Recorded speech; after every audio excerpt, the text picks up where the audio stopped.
जहां तेहरान में इजराइल का मिसाइल अटैक, साथ ही रहम की कोई गुंजाइश नहीं है। इजराइल की तरफ से जो बातें निकल के सामने आई वो हम आप तक पहुंचा रहे हैं। जहां तेहरान में इजराइल का मिसाइल अटैक हो चुका है, साथ ही इजराइल की तरफ से कहा गया कि रहम की कोई गुंजाइश नहीं है।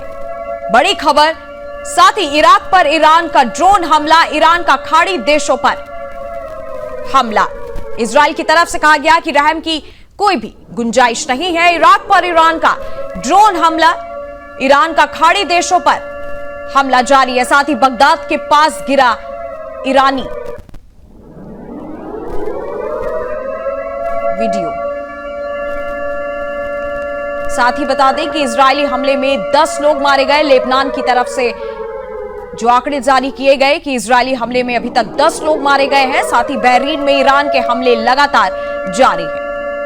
बापको ऑयल कंपनी के टर्मिनल पर हमला हुआ है। आपको बता दें, पश्चिम एशिया में जारी संघर्ष अब और खतरनाक होता जा रहा है। ईरान, इजरायल और अमेरिका के बीच बढ़ते सैन्य टकराव ने पूरे क्षेत्र को तनाव की चपेट में ला दिया है। मिसाइल और ड्रोन हमलों के बीच ये संघर्ष अब 10वें दिन में प्रवेश कर चुका है।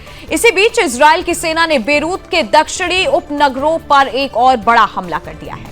रिपोर्टों के मुताबिक यह हमला पिछले कुछ घंटों में बेरूत पर किए गए लगातार हमलों की कड़ी का हिस्सा है। लेबनान के स्वास्थ्य मंत्रालय के अनुसार दक्षिणी क्षेत्र टायर दिब्बा पर इजरायली हमले में कम से कम 3 लोगों की मौत हो गई, जबकि 15 लोग घायल बताए जा रहे हैं। वहीं पास के शहर जोया पर हुए एक अन्य हवाई हमले में भी 3 लोगों की मौत और 16 लोगों की घायल होने की खबर सामने आई है। इजरायल की सेना का कहना है कि उसने केंद्रीय ईरान में भी हवाई हमलों की एक नई लहर शुरू की है। इसके अलावा बेरूत में हिजबुल्लाह के संभावित ठिकानों को भी निशाना बनाया गया है।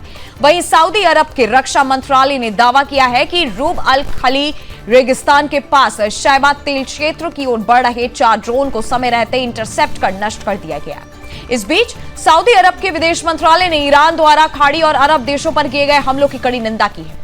मंत्रालय ने कहा कि नागरिक क्षेत्रों, हवाई अड्डों और तेल सुविधाओं को निशाना बनाना अंतर्राष्ट्रीय कानून और सुरक्षा व्यवस्था का स्पष्ट उल्लंघन है। सऊदी अरब ने यह भी स्पष्ट किया कि उसके क्षेत्र से उड़ान भरने वाले लड़ाकू विमान केवल अपने हवाई क्षेत्र और गल्फ कॉर्पोरेशन काउंसिल के देशों की सुरक्षा के लिए गश्त कर रहे थे। तेजी से बिगड़ते हालात के बीच पूरी दुनिया की नजर अब पश्चिम एशिया की स्थिति पर टिकी हुई है।